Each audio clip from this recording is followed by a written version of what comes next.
Let's tackle one of the most misunderstood aspects of adaptive work, user stories. You might have heard the phrase and wonder why it matters and whether it's just another layer of management overhead. In reality, user stories can streamline the entire implementation process when they're treated as active conversations rather than stale and limited task lists. And by shifting requirements and design ownership to the people who actually implement the solution, we see increased collaboration, engagement, ownership, and accountability. Everything that management has always wanted to see in implementation teams. So let's explore why the shift to user stories is game changing, how it applies to advanced AI initiatives, and how you can avoid the common pitfalls teams face as they adopt story driven practices. So the first thing that we need to look at is where do we come from? What are we used to? What is the norm that teams have followed for decades? And that is the traditional requirements approach, which is upfront, what we label upfront requirements. It makes sense from a historical perspective to want to have all of the requirements up front before we start any work and to have a design so that we know the implementation to deliver to those requirements. That makes sense historically when the type of work that we've been doing has allowed us to have those conversations, really plan it out, budget it out, and then execute it. And that's the key. This was work that we could have those conversations. We could figure out all of the requirements, at least the majority of them, and we could come up with an implementation plan. The world has changed, and it's changing even more at a pace that does not allow us the opportunity cost of figuring all of that out.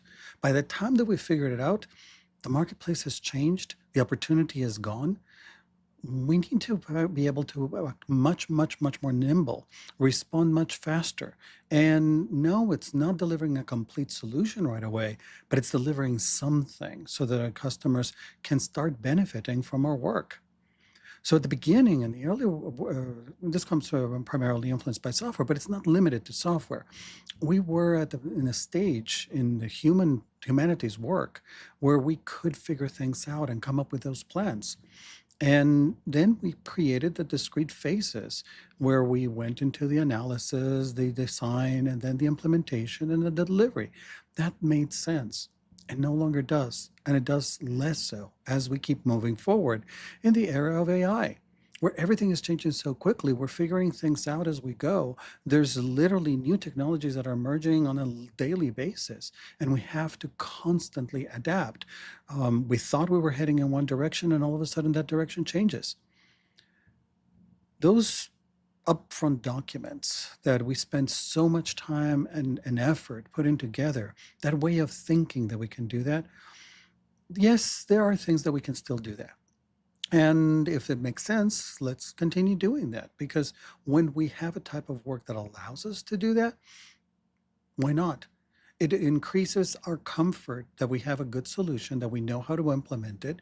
It allows us to understand what the costs are going to be for implementation, and therefore we can move forward with a low risk. And if the type of work that we're doing lends itself to that, I don't see any reason why we wouldn't want to do that. And again, the type of work is changing. The work no longer lends itself to that. That's the key to all of this is looking at the type of work that we need to do. And when it's no longer that predictable and it's no longer that easy to come up with all of those requirements up front, well, then we need a different way to do things. And now this is what gives the opportunity for us to revisit the way that we've been doing it and come up with a new way. That's what this user stories is all about. It's part of it. Another thing to keep in mind is that in the model where we can figure everything out up front, any meetings that we have in that execution, I'm talking about waterfall, the meetings that we have, they tend to be status meetings. Because at the moment that we kick off the project, we're actually implementing it. What we're expecting is just to execute. What we want to see is how the progress of execution is aligning up with the plan. So therefore, the meetings that we have, they tend to be status meetings. And that's the mindset that people have going into agile implementations. Meetings are to give status. Meetings are to see where we are. Meetings are to report. That's the mindset. And with that mindset, we don't we don't assume that meetings are productive time. We assume and we expect, and it's true that they're really just consuming our time, going around the table, figuring out where we are, and then, okay, can we finish this? Can I go back to actually getting some work done? I hear that over and over again from teams who are implementing Agile. They're frustrated because they're in all of these meetings, and the mindset is that these meetings are keeping me from actually doing my job. And if your meetings are about status reporting, that's not Agile. That's absolutely not the way they're supposed to be. The meetings that we have in Agile are working meetings. They're the meetings where we're figuring things out. So in Waterfall, the meetings tend to be about progress to see how what we're doing aligns with the plan. And then we have this perception that meetings are unproductive. When we shift that, when we go into the Agile way of doing things, and we don't have the requirements up front, it doesn't mean that we don't have to figure out requirements. And it doesn't mean that we don't have to figure out the design and implementation. I mean, that's insane. And unfortunately, a lot of people think that, but that's not true at all. The difference is that where in Waterfall, we do that up front before we start any implementation. In Agile, we do it as we're doing the implementation.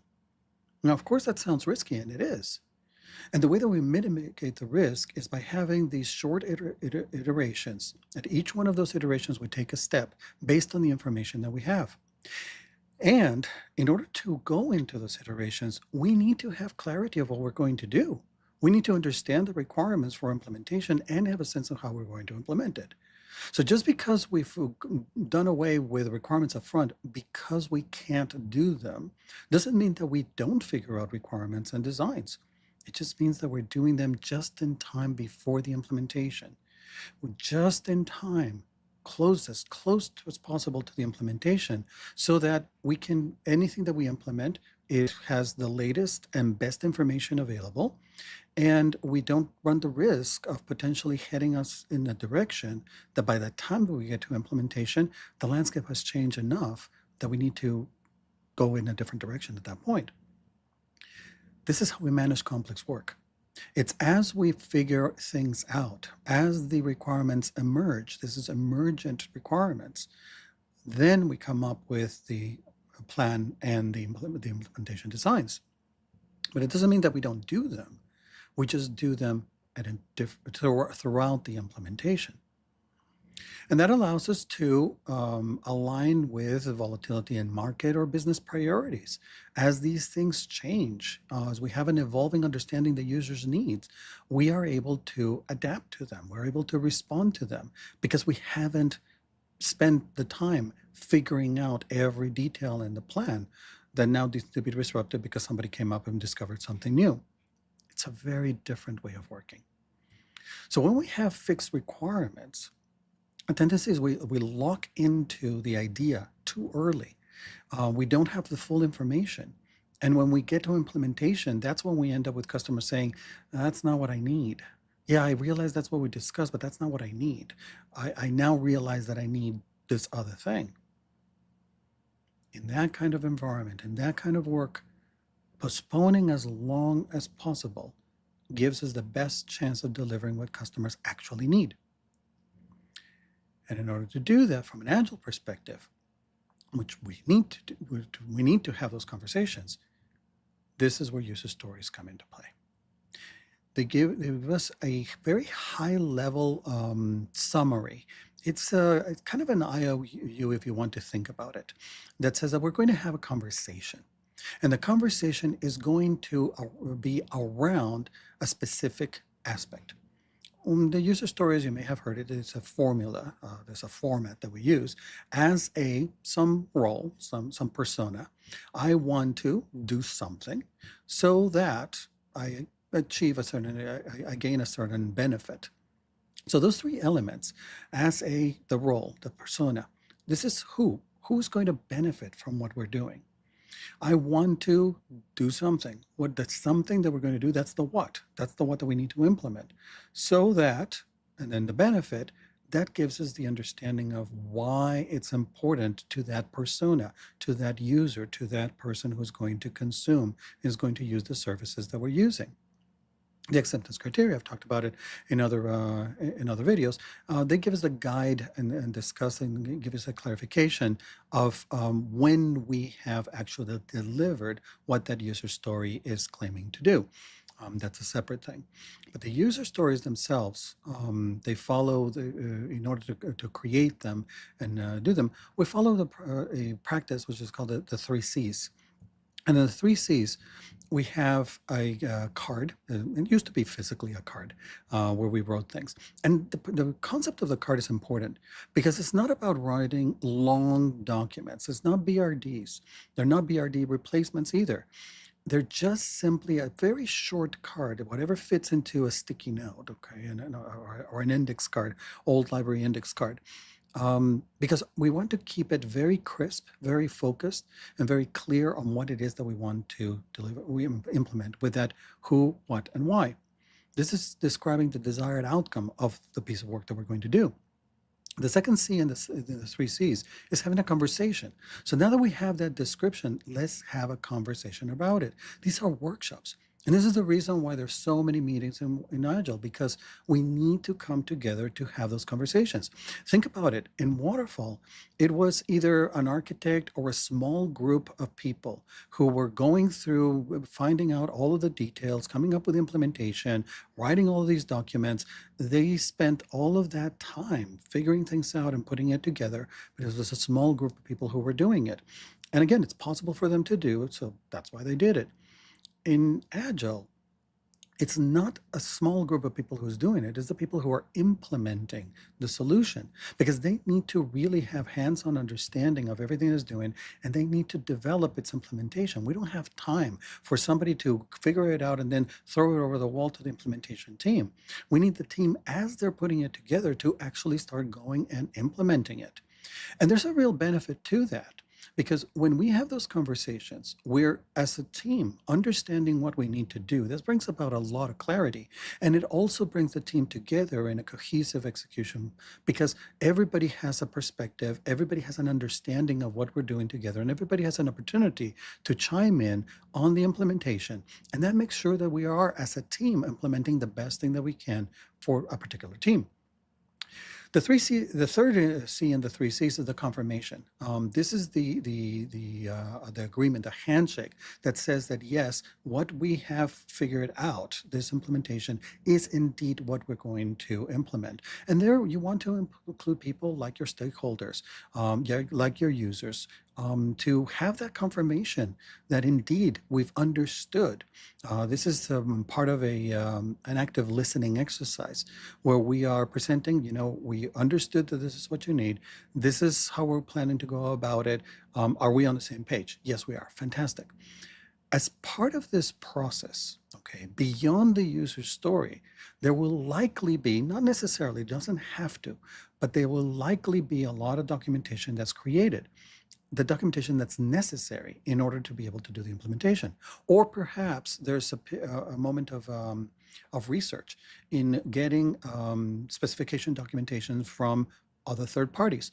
It could be a regulatory agency, or it could be specifics, data specifics that we need to get from customers or somebody else. So don't think that the user story contains 100% of everything. It has a lot of information. It has it paints a very clear picture of what we need to do. And you definitely will have sometimes, not every time, but sometimes you'll have additional documentation. Many of the systems today that allow us to manage user stories in a visual way, electronically, allow you to put attachments. And that's where you would put that kind of documentation in it. The user story itself describes the who, the what, and the why. And we add to it any documentation that's necessary for the implementation. So, as I mentioned, there's a lot of conversation that happens around the user stories. And this is done by the team who's implementing. Those conversations are designed to give the team the opportunity to think it through before they implement it. So you can think of it as from a virtual reality implementation in their minds as part of the discussions. They've worked through it.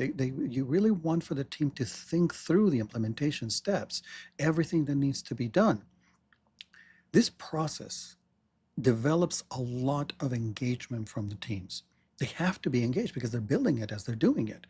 And they have to collaborate because they have to leverage each other's skills in order to put it all together. And as a result, this is their baby. This is their creation. This is the thing that they're doing. It is not just simply order taking. Somebody tells you what to do and you just go off and implement it.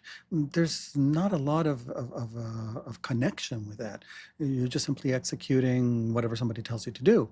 And ultimately, if it doesn't work, well, it's your fault because that was your design. It was your instructions. It was you were the one who asked for it. I just delivered what you wanted.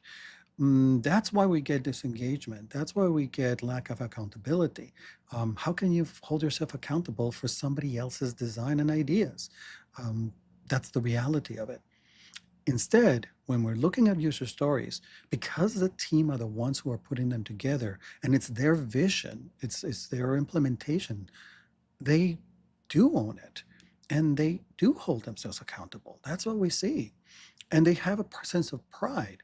When they see this go roll out and it's working and everybody's happy, there's a real sense of satisfaction and a real sense of pride that our creation is working well.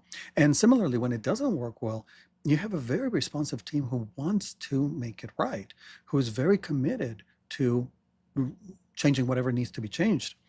So accountability and engagement, ownership really increase when we are working in this modality. This is nurturing a lot of the collaboration, a lot of the engagement, accountability that we've always wanted to see in teams. But the waterfall way has always worked against that because it doesn't create the environment, the conditions, and the reasons for people to feel accountable to the work that they're doing or have a connection with it. It's just simply about I'm just going to execute my best for what I'm being told to do, but that's it. Somebody else really owns it. Here we're transferring that to the teams, and that's very empowering. At first, teams can object to this. I've seen that happen. And typically what's going on is have to keep in mind that working in the waterfall model, tends to be a very heads down, just execute, execute, execute. There's this long list of things and you just go through the list, do. And under that type of environment, there's a lot of pressure. People are under a lot of pressure. And when we introduce this agile way of doing things, immediately it feels like, oh, great. Now the managers no longer even think about what we need to do. We have to do their work too. That's the feeling. And I've had teams outright say it. That's how it feels. We need to get past that. And after they get to see that it really is an empowering of the teams and they get to determine the how something is implemented, that's not forced upon the teams. It's respected. Now they see the value, and teams like that. Teams definitely go to like that. But that's very important. We have to respect that the how, that's not part of the who, what, and why. That's the team's answer to how to implement and deliver for the who, the what, and the why. The how, that implementation, that's the team's. And that's what they're putting together. It's their plan. And that's very important to respect that. If we don't respect that, then it does feel like, yeah, on top of everything else and implementing it, they have to figure out what it is that they need to do. So we've got to be very careful with that. And unfortunately, what I observe is that a lot of people who go into the roles that work with the teams to define the work tend to know how to do it, or maybe they've been in similar roles in the past, and they tend to go too deep into the definition of how to do it, not allowing the teams to do it. Or maybe it's perfectly benevolent and they just want to, the team are so busy, I'll help them out. And with all the good intentions of helping them out, they're actually robbing the team of the opportunity to figure out the how.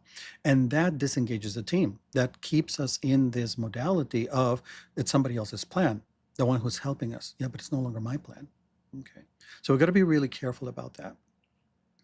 When putting together the user stories, one of the characteristic of them is that they're slices of work that needs to be of the totality of the works that need to do that needs to be delivered, and that slice of work has full functionality. We should be able to, when we deliver a user story, put it out into production environments and use it. We may choose not to. There may be business reasons not to do it, but it needs to be complete functionality that we can roll out. Now, immediately one of the things that happens, and people have objection, is that, well, but there's so many other pieces that need to be put together in order to have a fully functional capability. And this is where there are opportunities and there are different ways of tackling that challenge. It may be a matter of redefining what the user story is, okay, so that we are delivering something of value, not the whole thing that the user needs, but something that of value that moves us towards that direction. Or another way that we can tackle it is we can implement something interim, which is not the final solution, fully knowing that we're going to throw it away once other pieces become available, and then we refactor it into the final state. Now, that's something that initially a lot of teams and a lot of management resist, because it's seen as we made a mistake, we have throw away work. What do you mean? We're wasting time, we're wasting efforts. The way to look at it is, remember, this is complex, uncertain, variable, changing work.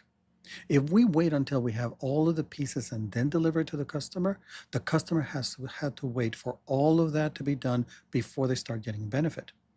It's, yes, technically it may be throwaway work. However, tell that to the customer who's been benefiting from that throwaway work while we put the whole solution together. That's the benefit.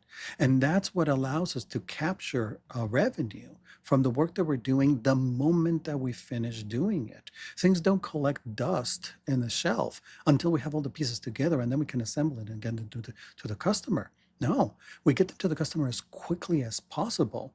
And no, it's not the whole thing, but it's one small incremental step forward.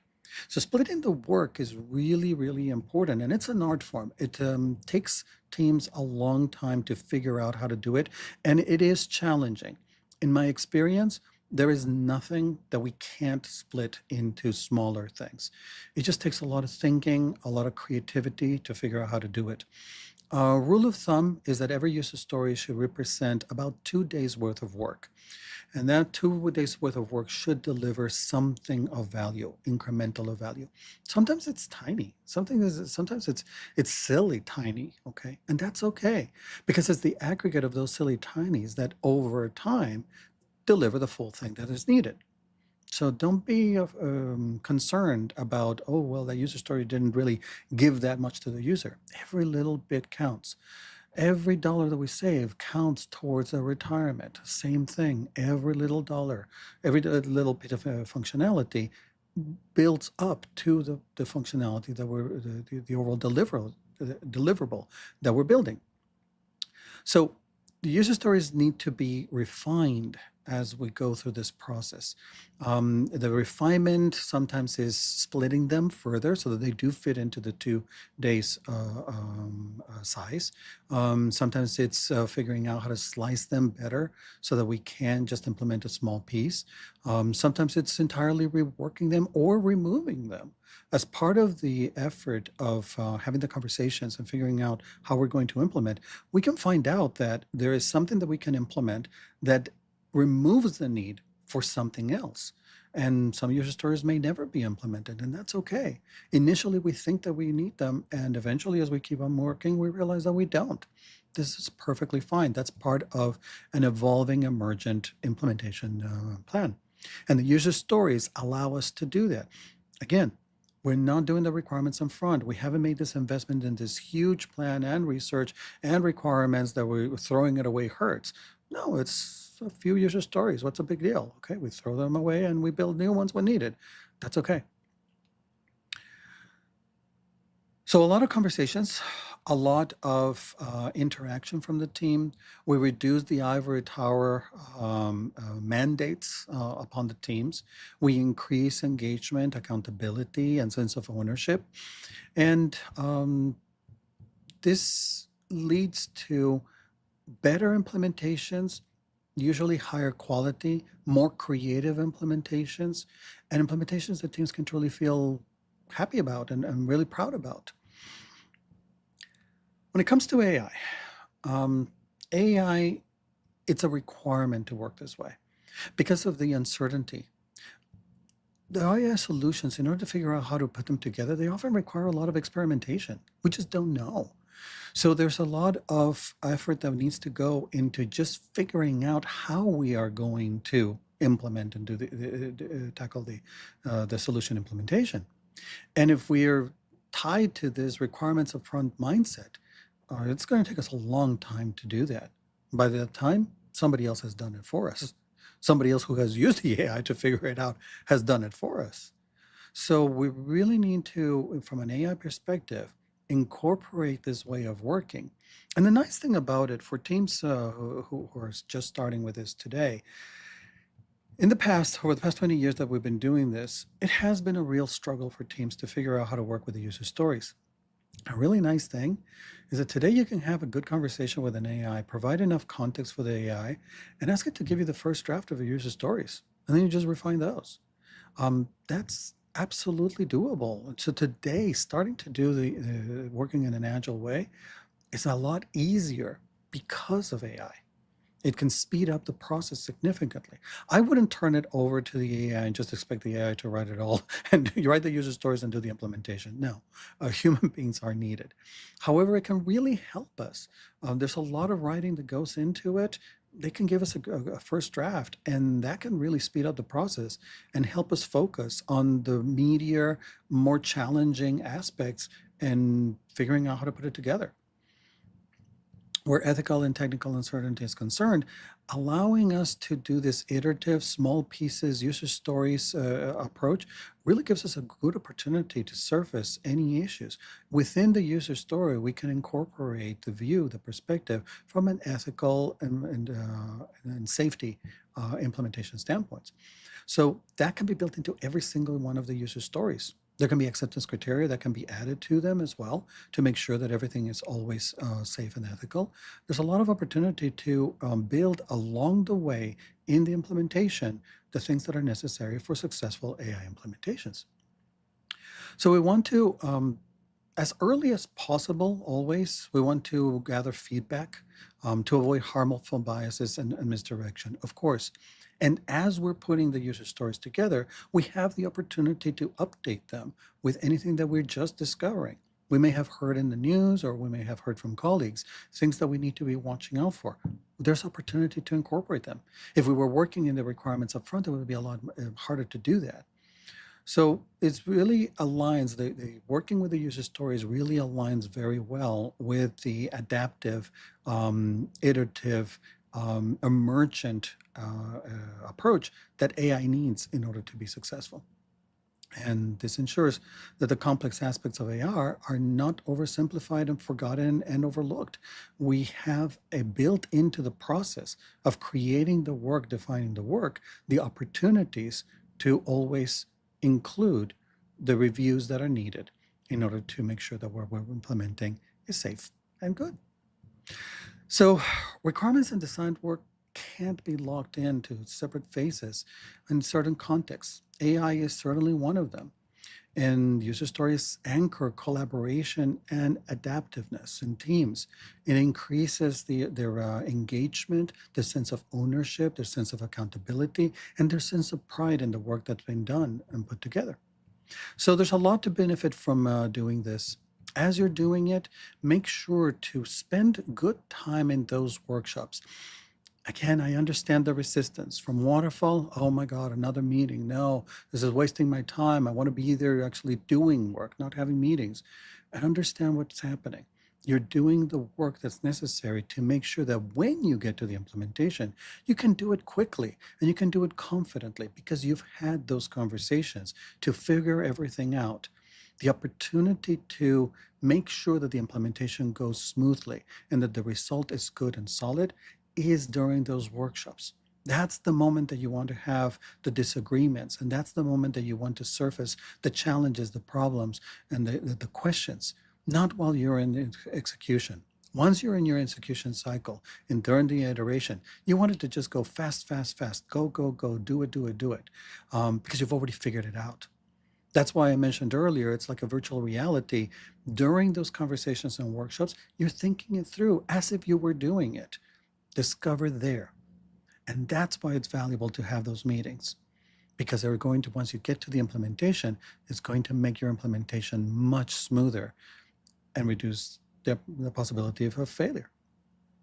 So with that, if you'd like to learn more about cross-functional teams, how cross-functional teams help us in putting together these user stories for bringing all of their different perspectives, click one of these. I'll be happy to tell you all about it.